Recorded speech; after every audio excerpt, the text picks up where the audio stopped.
Good morning student. हम आज next video में डिस्कस कर रहे हैं स्टीरियो केमिस्ट्री में फर्स्ट पार्ट डिस्कस कर लिया था geometrical isomerism. Today we discussion optical isomerism. तो प्रकाशिक समाविता किसे कहते हैं? प्रकाशिक समाविता के बारे में किसने एक्सप्लेन किया? वैज्ञानिक का नाम है लुईस पास्चर। इन्होंने प्रकाशिक समाविता के बारे में बताया कि ऐसे यौगिक जो समतल ध्रुवित प्रकाश के तल को घूर्णित कर देते हैं, घुमा देते हैं, प्रकाशिक समावी कहलाते हैं। ओके, इस गुण को प्रकाशिक समाविता कहते हैं। इनमें जो प्रकाश का रोटेशन करने वाले जो रूप हैं वो एक दूसरे के दर्पण प्रतिबिंब होते हैं और एक दूसरे पर अध्यारोपित नहीं होते। तो थ्योरी क्या लिखने वाले देखो, ऐसे यौगिक जो समतल ध्रुवित प्रकाश के तल को घूर्णित कर देते हैं, घुमा देते हैं, घूर्णित कर देते हैं तथा ये अपने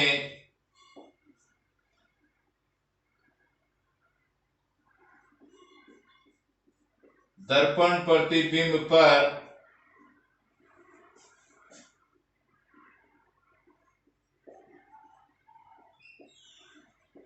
अध्यारोपित नहीं होते हैं, प्रकाशिक समावी कहलाते हैं।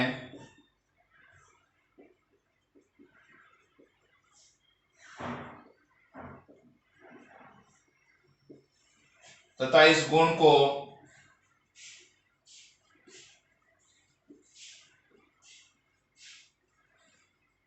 प्रकाशिक समावेता कहते हैं। ऐसे भी डेफिनेशन लिख सकते हैं, वे यौगिक जब समतल ध्रुवित प्रकाश को घूर्णित कर देते हैं, घूर्णन समावी कहलाते हैं। इस परिघटना को घूर्णन समावेता कहते हैं। यह भी लिख सकते हैं, वे यौगिक जो समतल ध्रुवित प्रकाश को घूर्णित कर देते हैं,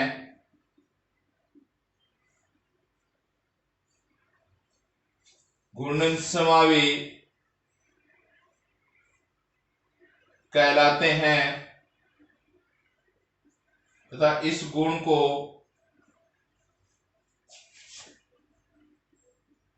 घूर्णकता भी कहते हैं या ध्रुवण घूर्णकता भी कहते हैं।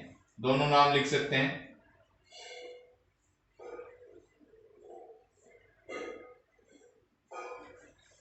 अब यहां पे हमने बोला है कि दो रूप हैं जो एक दूसरे के दर्पण प्रतिबिंब पर अध्यारोपित नहीं होते हैं।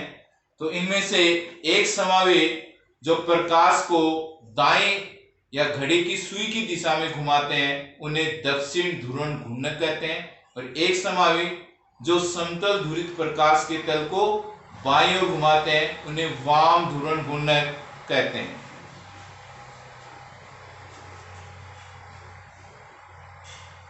एक समावी समतल ध्रुवित प्रकाश के तल को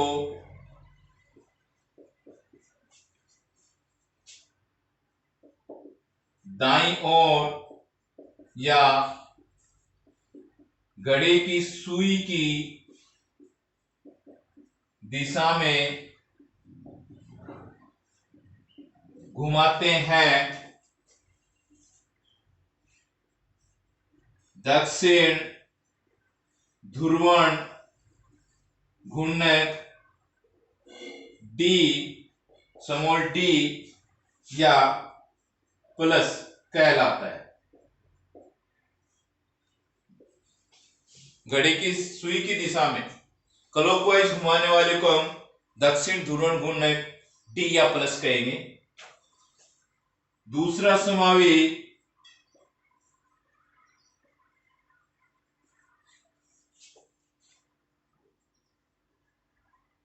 समतल ध्रुवित प्रकाश के तल को बाईं ओर या घड़ी की सुई की विपरीत दिशा में एंटी क्लॉकवाइज घुमाते हैं। वाम ध्रुवण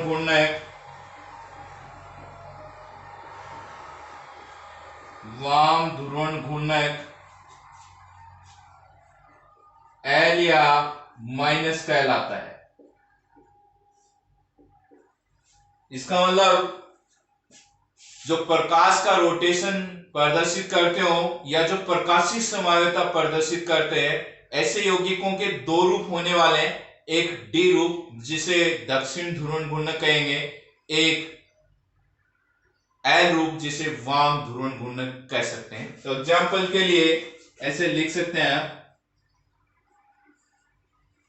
डी लैक्टिक अमल, एल लैक्टिक अमल, तो डायरेक्ट लिखूं लैक्टिक अमल, दोनों को एक साथ लिख दूं प्लस माइनस, या डीएल लिख सकते हैं लैक्टिक अमल। ओके, अब हम डिस्कस कर रहे हैं कि प्लेन पोलराइज्ड लाइट क्या है, समतल ध्रुवित प्रकाश किसे कहेंगे।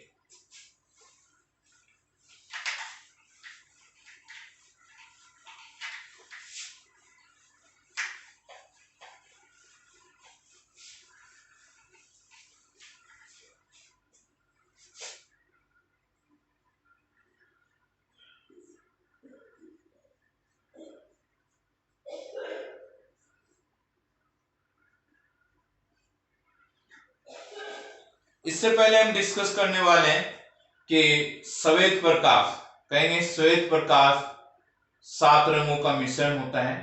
जब इस प्रकाश को निकल प्रिज्म से गुजारा जाता है तो 7 अलग अलग रंगों के स्पेक्ट्रम प्राप्त होते हैं।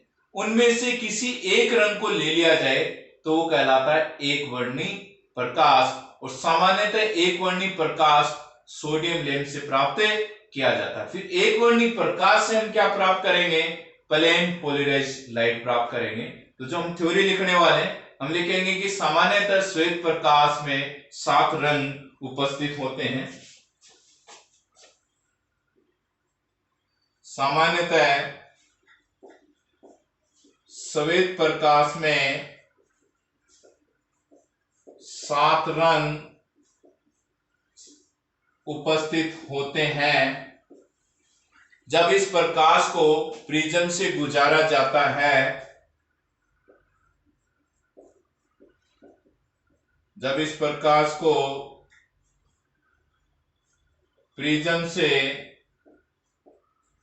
गुजारा जाता है तो 7 अलग अलग रंग के स्पेक्ट्रम प्राप्त होते हैं।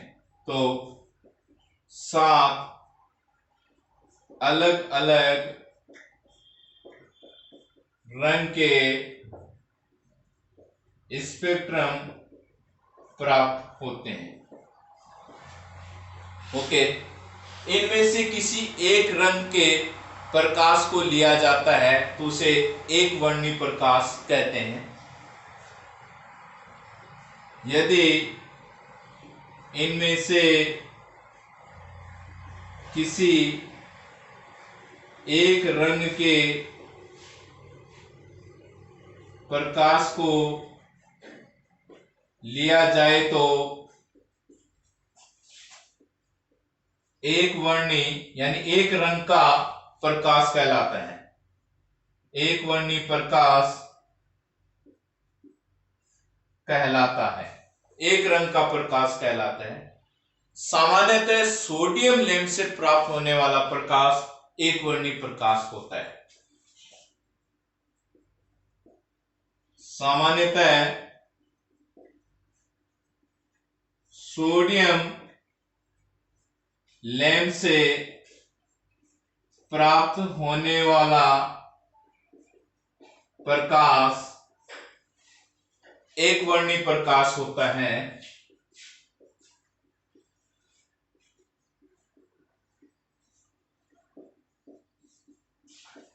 ओके, अब डिस्कस करेंगे हम प्लेन पोलराइज्ड लाइट क्या है। अब कह रहे किसी प्रकाश स्रोत से प्राप्त एक वर्णी प्रकाश जो सभी दिशाओं में कंपन करता है। थोड़ी देखो, प्लेन पोलराइज्ड लाइट क्या है। किसी प्रकाश स्रोत से प्राप्त एक वर्णी प्रकाश जो सभी दिशाओं में कंपन करता है। ऐसे प्रकाश किरण को जब निकोल प्रिज्म से गुजारा जाता है, ऐसे प्रकाश किरण को जब निकोल प्रिज्म से गुजारा जाता है तो प्राप्त प्रकाश केवल एक ही तल में कंपन करता है, केवल एक ही तल में कंपन करता है। इस प्रकार का प्रकाश जिसमें केवल एक ही तल में कंपन उपस्थित हो समतल ध्रुवित प्रकाश कहलाता है। इस प्रकार का प्राप्त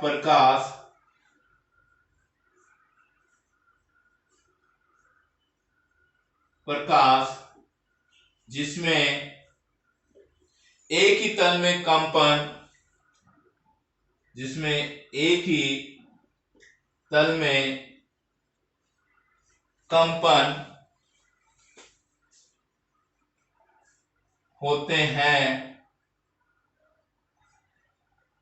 समतल ध्रुवित प्रकाश कहलाता है। ओके, इसको हम डायग्रामेटिक भी एक्सप्लेन करेंगे कि किस प्रकार प्लेन पोलराइज्ड लाइट को प्राप्त किया जा सकता है।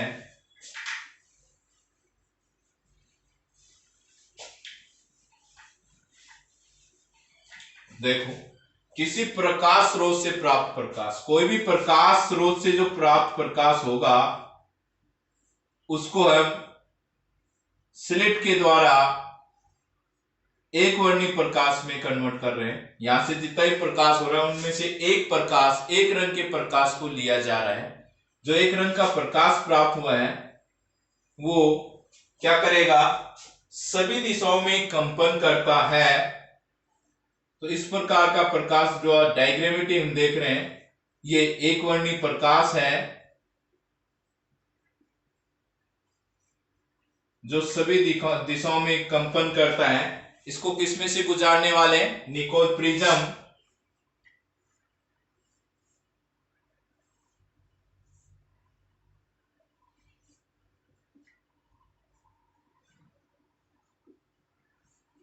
गुजारेंगे तो प्राप्त प्रकाश केवल एक ही तल में कंपन करे,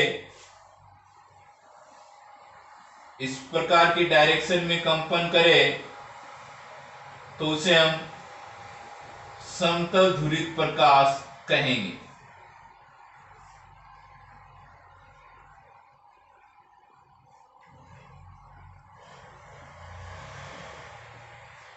ये हो गया प्लेन पोलराइज्ड लाइट कैसे प्राप्त की गई है।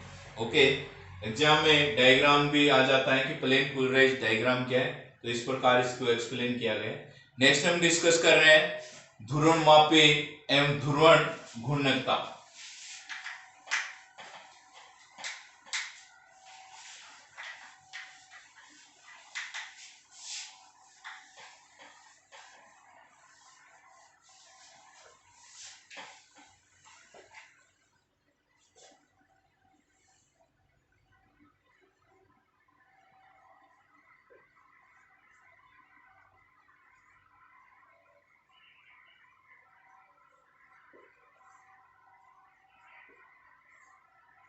सिंपल सी थ्योरी है।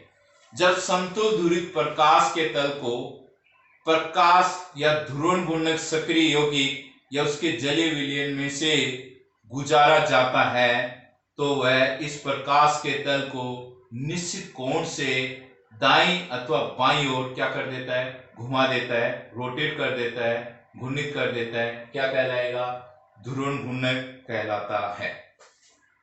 तो थ्योरी होगी, जब समतल ध्रुवित प्रकाश के तल को, प्लेन पोलराइज्ड लाइट को किसी ध्रुवण घूर्णक, मतलब ऐसा कंपाउंड जो प्रकाश का क्या करता हो, रोटेशन करता हो, ध्रुवण घूर्णक यौगिक या उसके जलीय विलयन में से गुजारा जाता है तो वह इस प्रकाश के तल को एक निश्चित कोण से या किसी निश्चित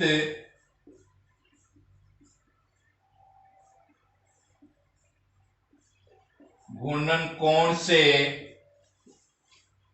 दाईं क्लॉकवाइज या बाईं एंटी क्लॉकवाइज घूर्णित कर देता है।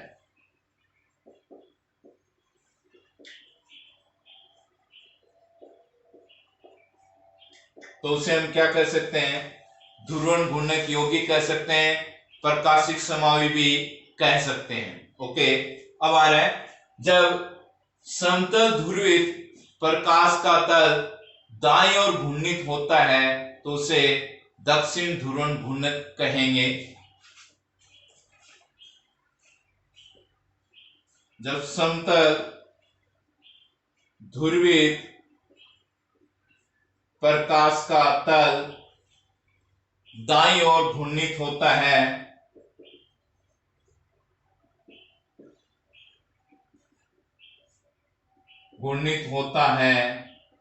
तो उसे दक्षिण ध्रुवण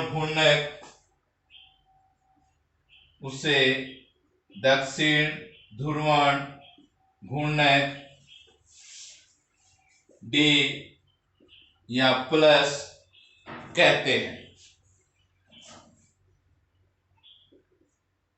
सेम लाइन, जब समतल ध्रुवित प्रकाश का तल बाईं ओर घूर्णित करता है तो उसे वाम ध्रुवण घूर्णक, तो दाईं की जगह क्या लिखना है? वाम, बाईं ओर।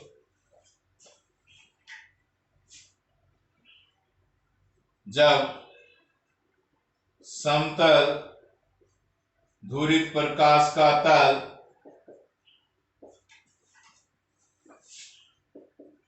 बाईं ओर घूर्णित होता है तो उसे वाम ध्रुवण घूर्णक एल या माइनस कहते हैं।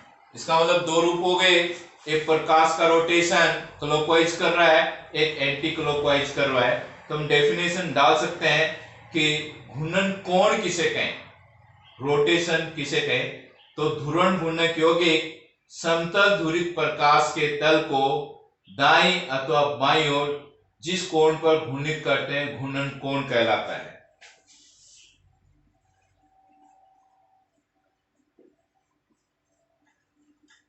रिप्रेजेंट किया गया अल्फा, क्या लिखेंगे?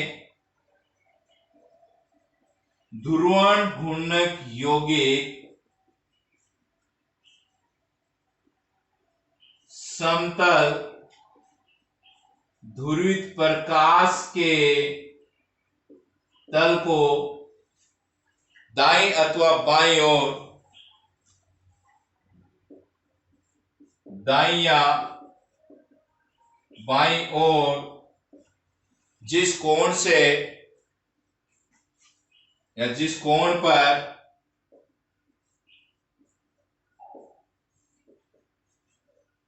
घूर्णित करते हैं घूर्णन कोण कहलाता है, या कह सकते हैं उस पदार्थ का घूर्णन कोण कहलाता है।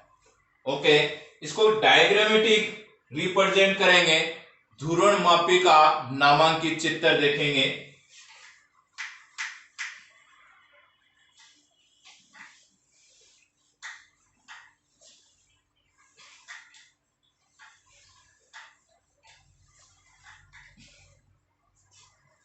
ध्रुवणमापी का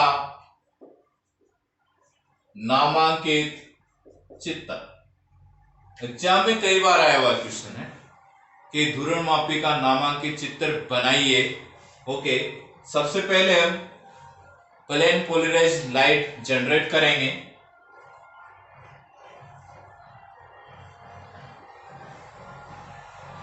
तो ये श्वेत प्रकाश है, इसमें से हमने सिर्फ एक रंग के प्रकाश को सिलेक्ट किया है। स्लिट लगाकर जो प्राप्त प्रकाश हुआ है उसका रोटेशन सभी दिशाओं में है, जिसको हमने एक वर्णी प्रकाश के नाम से जाना है।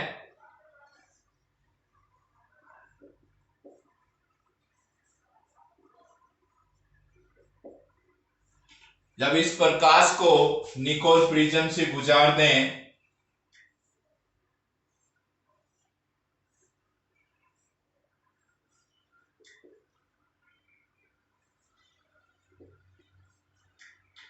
तो प्रकाश का तल केवल एक ही दिशा में कंपन करता है,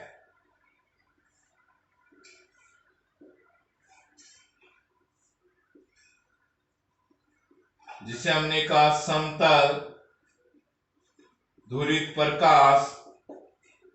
इस प्रकाश को जब ध्रुवण गुणक यौगिक के विलयन से गुजारते हैं, ध्रुवण गुणक यौगिक के विलयन से गुजारेंगे, जो किस में लिया गया है, प्रेक्षण नली में लिया गया है। तो प्रकाश का रोटेशन दो डायरेक्शन में हो जाएगा,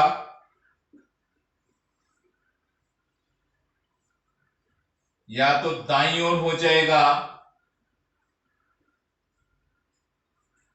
या बाईं ओर हो जाता है, तो जिसे दाईं ओर घूर्णन कहेंगे,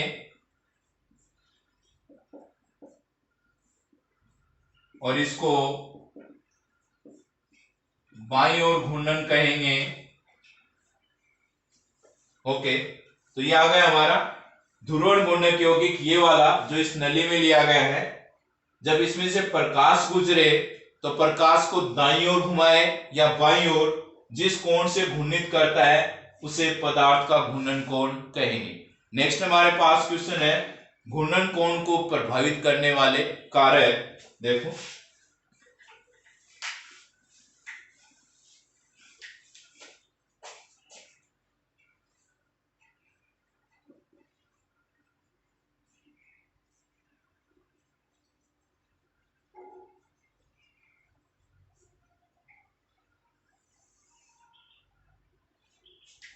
घूर्णन कोण को प्रभावित करने वाले कारक 5 कारक हैं। नंबर 1, प्रयुक्त प्रकाश की तरंग दैर्ध्य। ओके,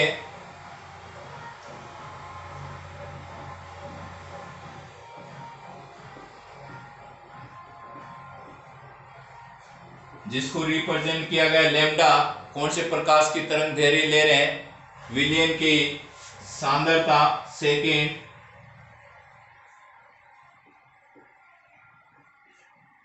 थर्ड, विलयन का ताप। फोर्थ, ध्रुवित प्रकाश द्वारा नली में तय की गई दूरी L।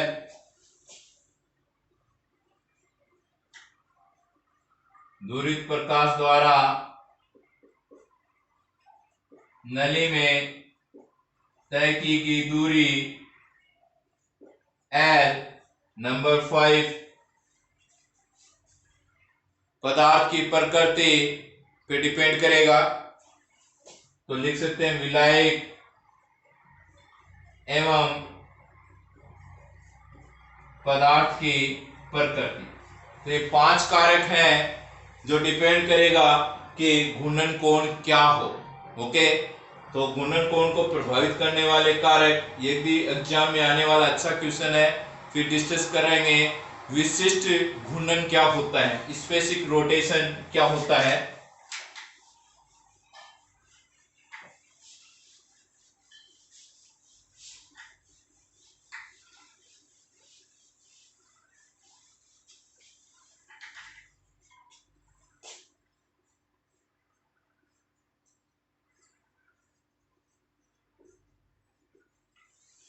किसी पदार्थ की घूर्णन शक्ति को क्या कह सकते हैं, विशिष्ट घूर्णन कह सकते हैं, या किसी यौगिक की शक्ति को विशिष्ट घूर्णन के रूप में व्यक्त किया जाता है।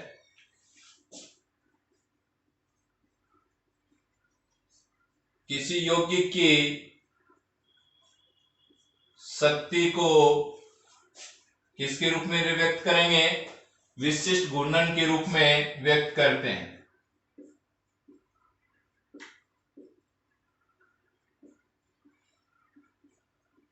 ओके, फिर दिया गया इसके अंदर इसको रिप्रेजेंट कैसे किया जाए, फॉर्मूला क्या लेना है इसका, तो देखो हम लिख सकते हैं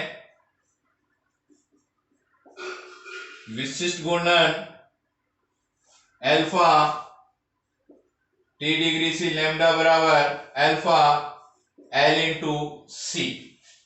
इसके द्वारा इसको हम रिप्रेजेंट कर सकते हैं। तो सबसे पहले हम डिस्कस कर रहे हैं कि अल्फा क्या होगा। तो अल्फा बराबर हम लिख सकते हैं प्रेक्षित घूर्णन कोण, सी बराबर W ग्राम पदार्थ की सांद्रता, या लिख सकते हैं पदार्थ की सांद्रता W ग्राम में, L बराबर प्रेक्षण नलिका की लंबाई डेसीमीटर में,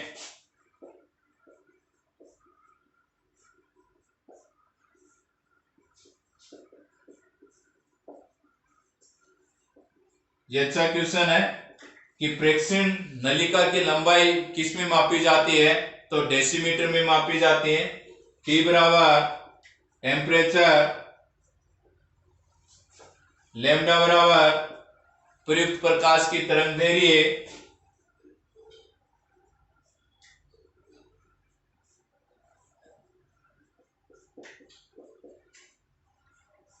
ओके हो गया।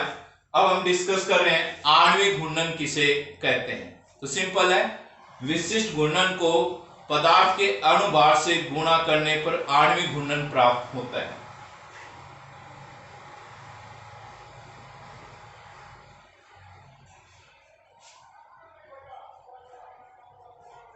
विशिष्ट घूर्णन को पदार्थ के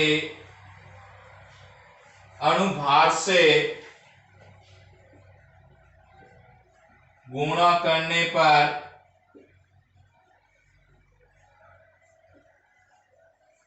आणविक घूर्णन प्राप्त होता है। यानी पदार्थ के अणुभार को किससे गुणा करना है, विशिष्ट घूर्णन से गुणा कर देंगे तो क्या प्राप्त हो जाएगा, आणविक घूर्णन प्राप्त हो जाता है। अब हम डिस्कस कर रहे हैं सममिति के तत्व कितने होते हैं। 3 प्रकार के होते हैं, देखो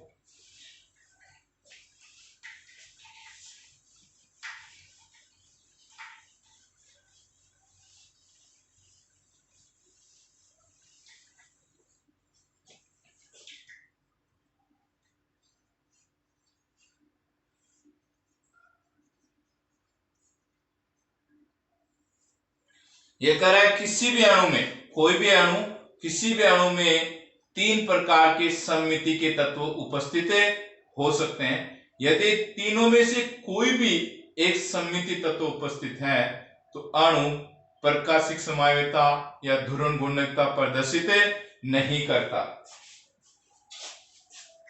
तो थ्योरी होगी किसी भी अणु में निम्न 3 प्रकार के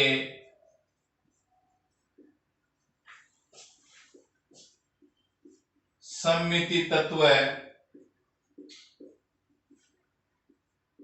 उपस्थित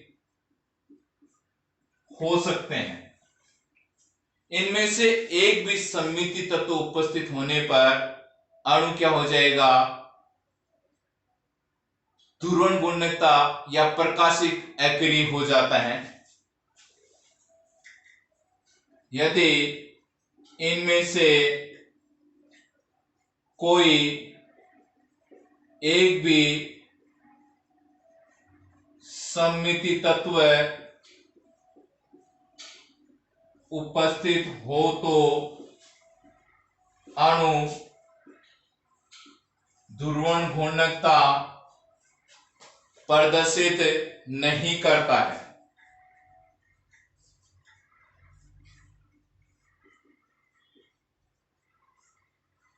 कोई भी एक, अब ये 3 कौन से हैं जिसके कारण अणु ध्रुवण घूर्णकता प्रदर्शित नहीं करता?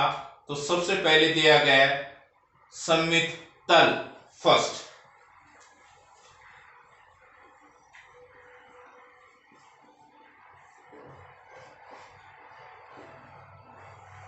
सिमेट्री प्लेन क्या है? तो कह रहा है ऐसा काल्पनिक तल जो अणु को 2 समान भागों में विभाजित करता है। ऐसा काल्पनिक तल जो अणु को 2 समान भागों में विभाजित करता है, सममिति तल कहलाता है।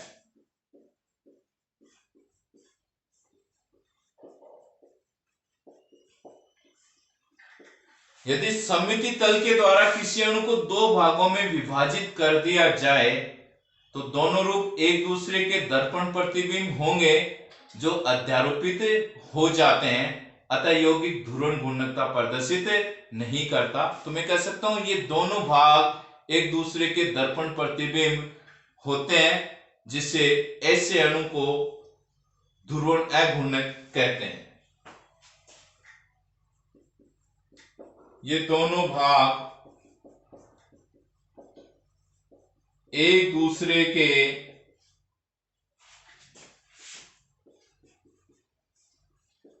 दर्पण प्रतिबिंब होते हैं तथा ध्रुवण घूर्णकता प्रदर्शित नहीं करते।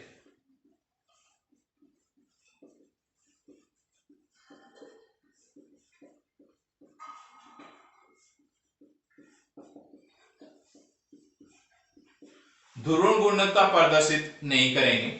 पहले ही लिखा है कि 3 प्रकार के सममित तत्व होंगे, यदि ये होंगे तो ध्रुवण घूर्णकता प्रदर्शित नहीं होगी, चाहे दर्पण प्रतिबिंब हो, कोई लेना देना नहीं इससे। तो फर्स्ट हम डिस्कस कर रहे हैं कि सममित तल कौन से हो सकते हैं।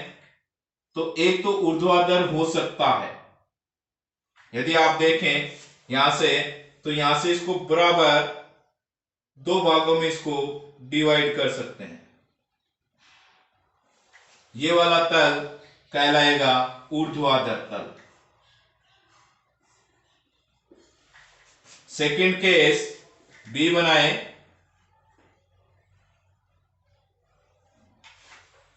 यहां से जो ऐसा तल दिख रहा है जिसके कारण अणु 2 समान भागों में विभाजित हो रहा है, तो ऐसे तल को हमने नाम दिया है क्षैतिज तल।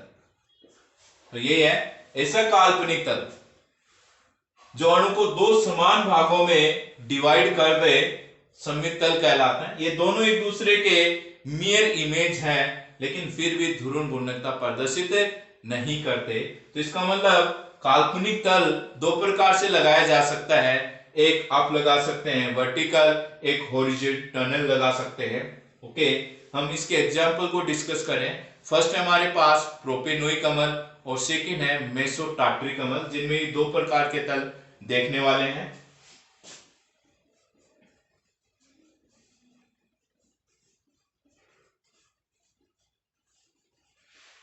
प्रोपेनोइक अम्ल और दूसरा केस ले रहे हैं मेसोटार्ट्रिक अम्ल। तो प्रोपेनोइक अम्ल का फॉर्मूला होता है CH3CH2COOH। देखें, ये यहां से H, यहां से H और ये COOH। तो यहां से जो तल लगा रहा हूं, ये वाला तल जो आप देख रहे हैं, ये वाला तल यहां ये दिख रहे हैं, दोनों मिरर इमेज हो गए, तो इसे कहेंगे ऊर्ध्वाधर तल, जिसके कारण ये ध्रुवण घूर्णकता प्रदर्शित नहीं कर रहा। सेकेंड लेयर है मेसोटार्ट्रिक अम्ल, जिसका फॉर्मूला ये है।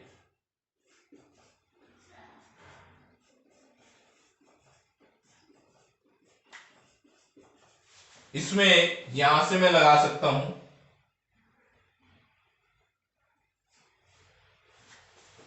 ये वाला तल आप देख रहे हैं, जिसे मैं नाम देने वाला हूं क्षैतिज तल। ये दोनों पार्ट एक जैसे हैं,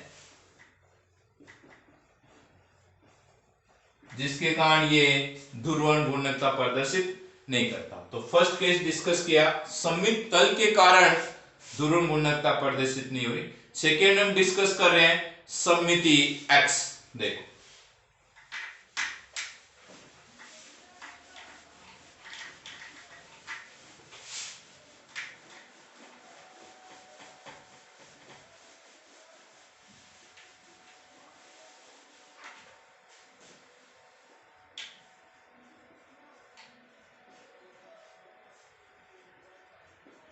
जिसको लिखेंगे CN। थ्योरी कह सकते हैं, जब किसी अणु में ऐसा कोई एक्स हो जिसके सापेक्ष 360 डिग्री घुमाने पर समान संरचनाएं बनती हो। क्या बोला है? जब किसी अणु में ऐसा कोई एक्स हो, जब किसी अणु में ऐसा कोई एक्स हो जिसके सापेक्ष 360 डिग्री घुमाने पर समान संरचनाएं प्राप्त होती हैं,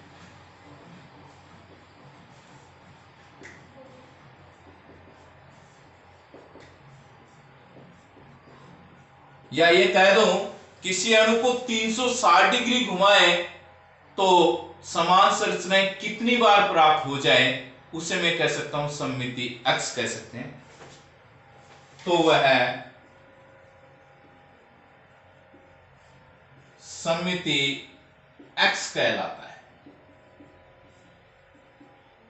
सोचे अपन, यदि किसी अणु को 360 डिग्री घुमाने पर दो बार समान संरचनाएं प्राप्त होती है, तो सममित अक्ष क्या लिखेंगे? C2।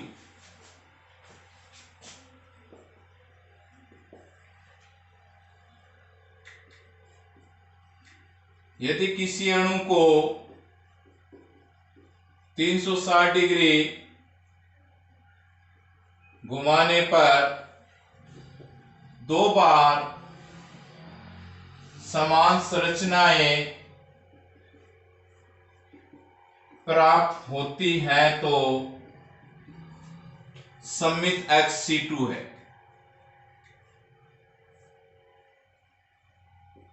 C2 है। ओके, एक एग्जांपल के द्वारा एक्सप्लेन करेंगे। वाटर मॉलिक्यूल,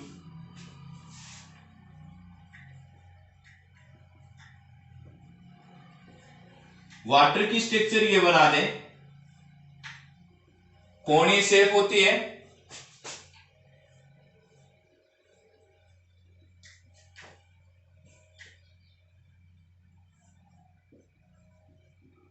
एक 180 डिग्री। यदि ये वाटर है, यहां घुमा रहे 90 और ये आ गया 180, तो इसका मतलब हाइड्रोजन घूम के वो स्थिति में आ रहा है ये वाला यहां पर आ रहा है, मतलब हाइड्रोजन दोनों सेम है। इसको मैं आपको रिप्रेजेंट करने के लिए लिख सकता हूं ए और बी, घुमाया इसलिए, बाकी कोई नहीं इसका लेना देना। तो 180 डिग्री पे इसको घुमा दे, घुमाने पर वही संरचना प्राप्त हुई है। तो मतलब 360 डिग्री घुमाएंगे तो टोटल कितनी बार वही संरचना प्राप्त हो जाएगी? 2 बार। 180 पे प्राप्त होगी, फिर नेक्स्ट 180 पे भी वही संरचना प्राप्त हो रही है।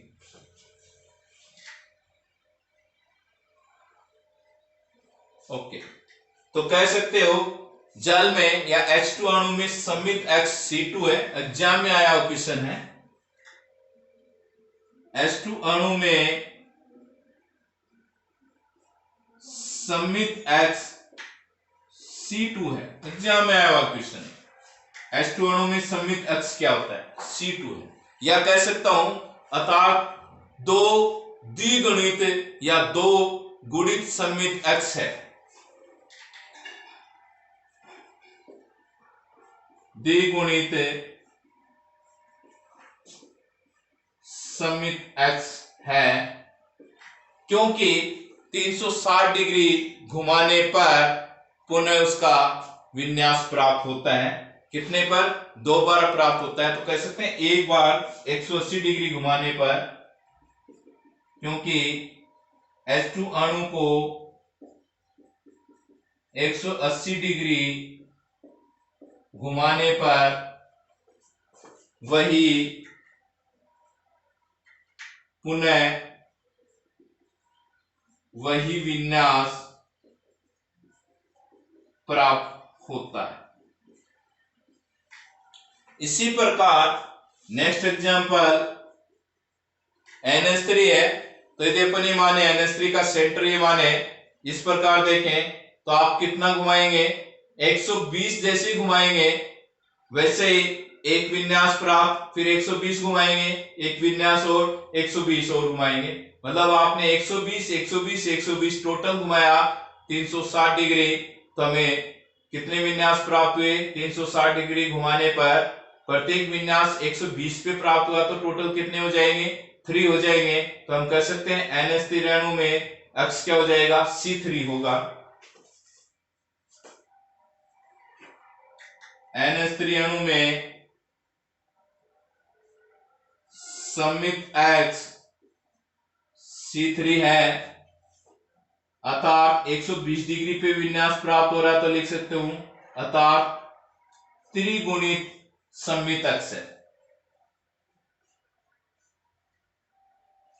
तो यदि किसी अणु में इस प्रकार की सममित X पाई जाती है तो वे यौगिक भी ध्रुवण गुणकता प्रदर्शित नहीं करते। तो लिख सकते हैं ऐसे यौगिक जिनमें सममित X पाई जाती है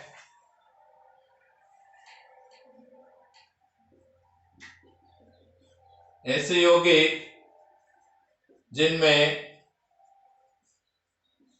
सममित X उपस्थित होती है ध्रुवण गुणकता प्रदर्शित नहीं करते हैं। ये भी नहीं करेंगे भाई। ओके, नेक्स्ट हम डिस्कस कर रहे हैं सममित केंद्र। तीसरा जो सममिति का तत्व है उसका नाम है सममित केंद्र।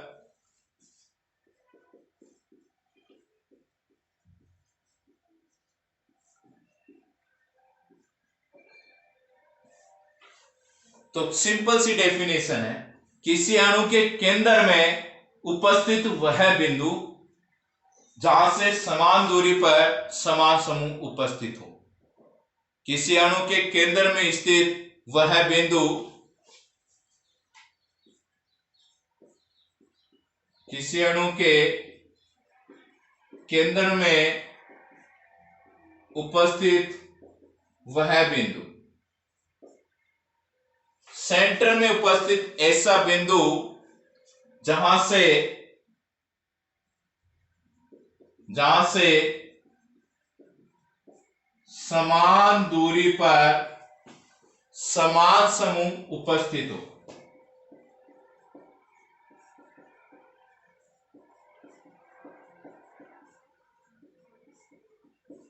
अणु में ऐसा सेंटर ढूंढेंगे जहां से अपोजिट डायरेक्शन में जाने पर दो समान समूह उपस्थित हों तो उसे सममित केंद्र कहेंगे।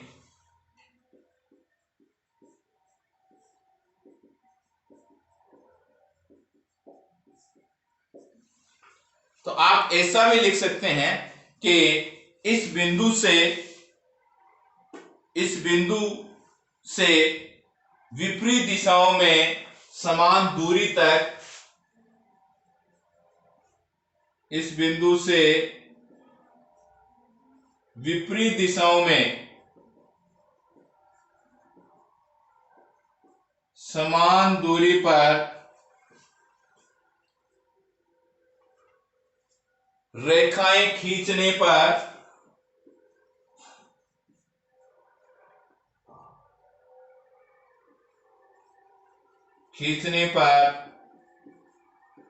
रेखाएं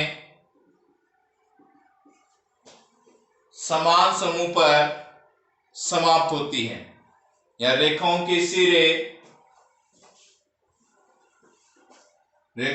सिरे समान परमाणु या समूह पर समाप्त होते हैं, सममित केंद्र कहलाता है। ओके, एक डायग्राम के द्वारा इसको एक्सप्लेन करें कि क्या अपन डायग्राम बनाए, तो एस बना लेते हैं।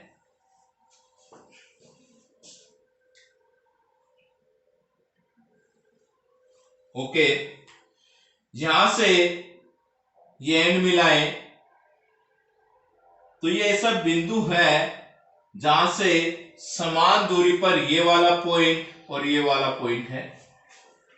अब पढ़े अपन, किसी अणु के केंद्र में स्थित वह बिंदु जहां से समान दूरी पर समान समूह, यहां से यहां तक की डिस्टेंस इक्वल है, ये वाला कॉर्नर एस और ये वाला कॉर्नर की एस की बात करें, या कहें इस बिंदु से विपरीत दिशा में समान दूरी पर रेखाएं खींचने पर रेखाओं के सिरे समान परमाणु या समूह पर समाप्त होते हैं, सममित केंद्र कहलाते हैं। यहां से लाइन खींचें तो ये यहां समाप्त हो रही है। ओके, यहां से लाइन खींचें तो ये यहां समाप्त हो रही है। तो ये वाले जो पॉइंट अपन डिस्कस कर रहे हैं, ये सेंटर क्या कहलाएगा, सममित केंद्र कहलाते हैं। दूसरा एग्जांपल इसको हम दे सकते हैं, इस प्रकार का सममित केंद्र बेंजीन और एथीन में पाया जाएगा।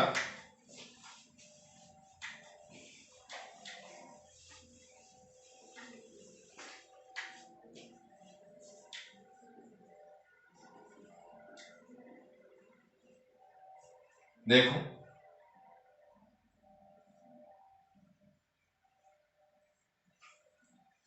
यहां से एक लाइन खींचे आप और एक लाइन यहां से खींचें तो ये वो सेंटर है जहां से ये डिस्टेंस, ये सेम डिस्टेंस है। यहां से कोई लाइन खींचे आप तो ये डिस्टेंस यहां तक सेम है, ये डिस्टेंस यहां तक सेम है, तो ये हो गया सममित केंद्र। दूसरा एग्जांपल है ethane, CH2 double bond CH2 की बात करें तो इसकी स्ट्रक्चर ये ले रहे हैं, यहां से H, यहां से H, यहां से मैं देखूं एक लाइन अपन विपरीत दिशा में खींच के देखे अपन ने दो समान समूह पे, तो ये सेंटर आया, इस सेंटर से ये डिस्टेंस और ये डिस्टेंस सेम, और इस सेंटर से ये डिस्टेंस भी क्या है, सेम है यहां पर, तो ये वाला सेंटर क्या हो गया, सममित केंद्र हो गया। तो आप कह सकते हो यदि सममित तत्व में सममित एक्स, सममित केंद्र या सममित बिंदु उपस्थित हो उस समय आप कह सकते हो यौगिक क्या होगा, ध्रुवण घूर्णकता प्रदर्शित नहीं करता। अब नेक्स्ट डिस्कशन कर रहे हैं इसके अंदर किरेलता एवं किरेल केंद्र।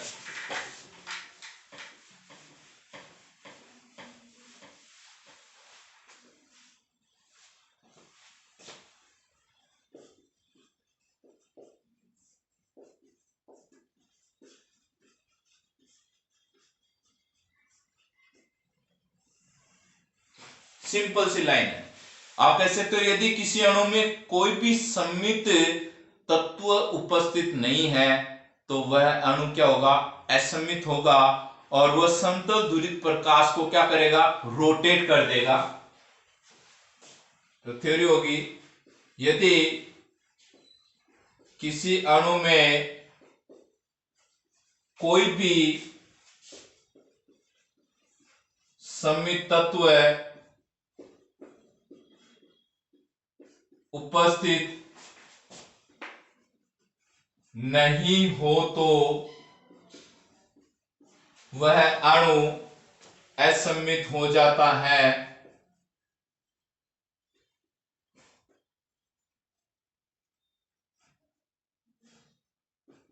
वह अणु असममित हो जाता है और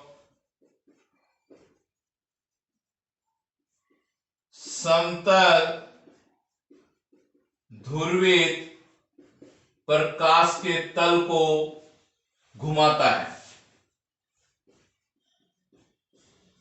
मतलब प्रकाश का रोटेशन करता है, इसका मतलब तीनों तत्व एब्सेंट है, प्रकाश का रोटेशन कर रहा है, तो डायरेक्ट कह सकते हैं ध्रुवण घूर्णक कहलाता है। अर्थात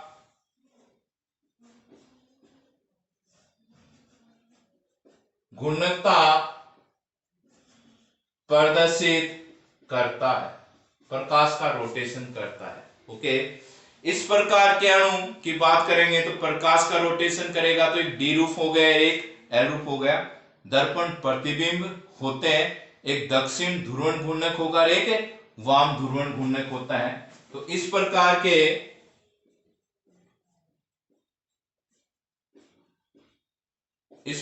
के अणु उसके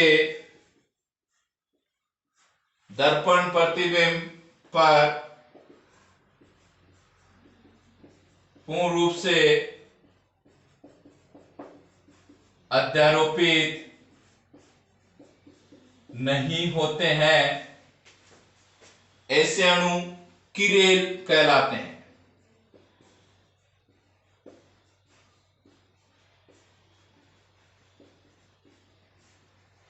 ऐसे अणु किरेल कहलाते हैं तथा इस गुण को किरेलता कहते हैं।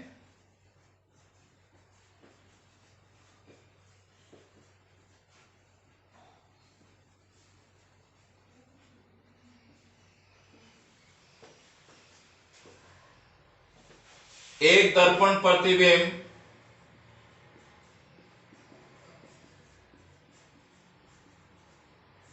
दर्पण प्रतिबिंब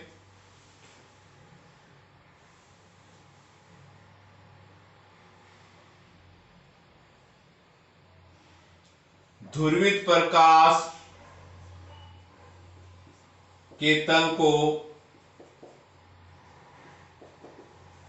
दाईं ओर घुमाता है, जिसे दक्षिण ध्रुवण घूर्णक डी या प्लस कहते हैं। तथा दूसरा, दो रूप होंगे, तथा दूसरा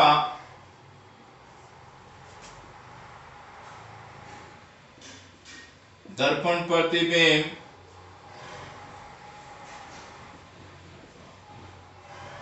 ध्रुवित प्रकाश के तल को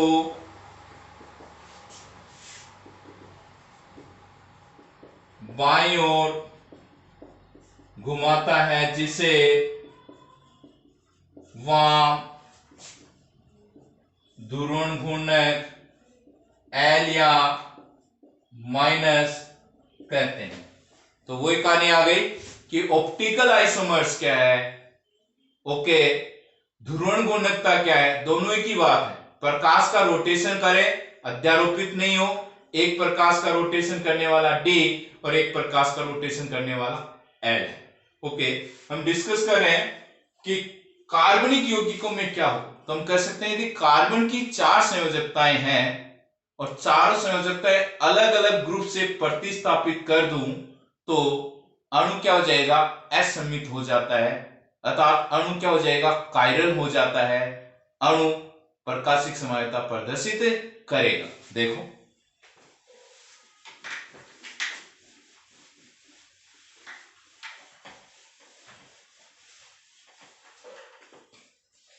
यदि किसी कार्बन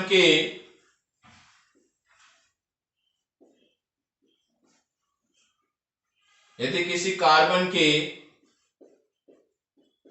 चारों संयोजकताएं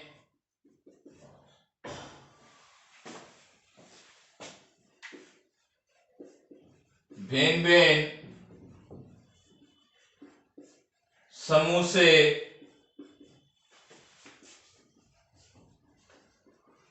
प्रतिस्थापित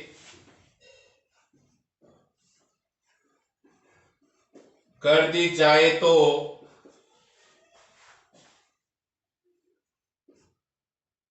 वह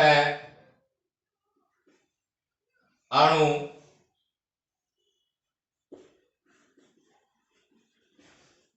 असममित या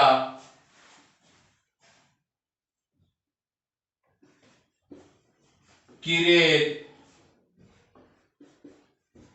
हो जाता है, या कह सकते हैं ध्रुवण घूर्णकता प्रदर्शित करता है,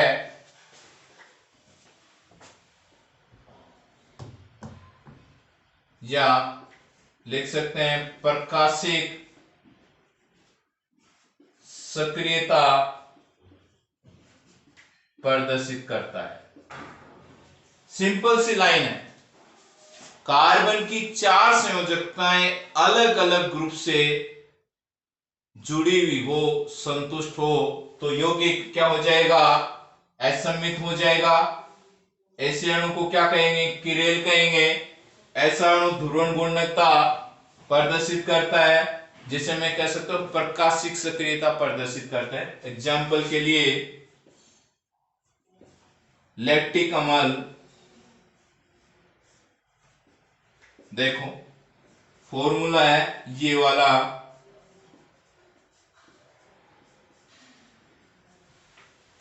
ये ऐसा कार्बन है जिसको स्टार से रिप्रेजेंट किया। इस कार्बन की 4 संयोजकताएं अलग अलग ग्रुप से जुड़ी हुई है, इसका मेयर बनाए तो ये बना देंगे।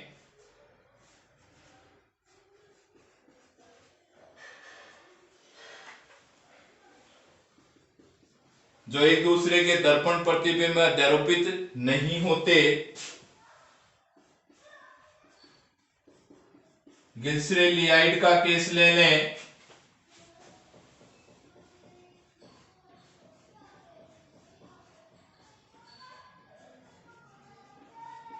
ओके, यदि इसका मेयर बनाएं तो क्या बनाएंगे, ऐसे बना दें तो ये भी एक दूसरे पर अध्यारोपित नहीं होते। ओके, तो ये स्टार वाले हमने देखा है कि कार्बन के यदि 4 संयोजकताएं अलग अलग समूह से जुड़ी हो तो ये प्रकाशिक सक्रिय होंगे, ध्रुवण गुणकता प्रदर्शित करेंगे। ओके, अब हम कह सकते हैं कि प्रकाशिक समायुओं के या कह दो प्रतिबिंब समायुओं के भौतिक एवं रासायनिक गुण धर्म पूर्णतः समान होते। अच्छी वाली लाइन,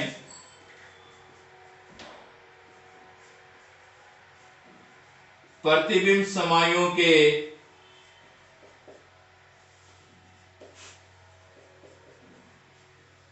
भौतिक एवं रासायनिक गुणधर्म पूर्णतः समान होते हैं। ये एक इंपॉर्टेंट लाइन है जो हम आगे की क्लास में डिस्कस करेंगे कि यदि प्रतिबिंब समायों के भौतिक एवं रासायनिक गुणधर्म समान हो फिर भी इनको अर्थात इनके डी और एल रूप को कैसे अलग किया जाएगा। नेक्स्ट हम क्लासेज में डिस्कस करने वाले हैं ऐसे कार्बनिक अणु जिनमें 2 किरेल केंद्र हो। यहाँ पे हमने जो डिस्कस किया वो एक किरेल केंद्र के बारे में डिस्कस किया है। नेक्स्ट टॉपिक में 2 किरेल केंद्र उपस्थित हो तो उनके कितने प्रकाशिक समाई पॉसिबल है। Okay, thank you very much.